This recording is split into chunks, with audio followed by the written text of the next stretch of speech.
terroriste. Terroriste, ça veut... Terroriste, Non, mais criminel. pourquoi je rajoute criminel?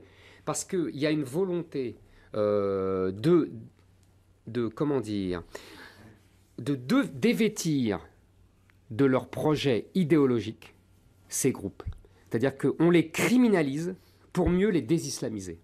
C'est-à-dire qu'on veut en faire des espèces de bandits, alors que ce sont des militants d'une cause politico-religieuse, islamiste.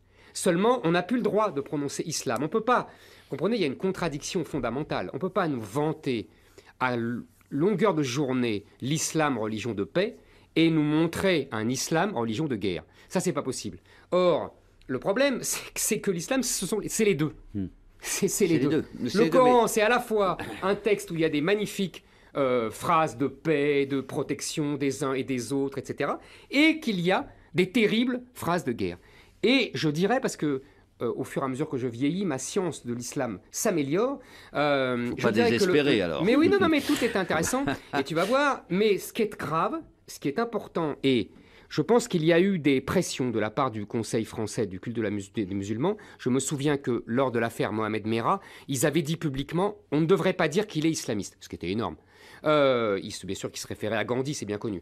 Donc je pense que là, c'est la réponse des autorités françaises qui effectivement obtempèrent à la volonté du CFCM qu'on ne prononce pas le mot islam pour des opérations de terroristes. Or, dans le Coran, je disais donc qu'il y a des phrases de paix, des phrases de guerre. Le plus grave, c'est que, vous savez, il y a un historique. Il y a les phrases de paix datent du début de l'islam. Quand Mahomet était à la Mecque, au début, quand qu'il prophétisait, etc., à la manière d'un nouveau Jésus, d'un nouveau prophète. Et puis, les phrases de guerre, elles datent de Médine. Donc elles sont beaucoup plus récentes.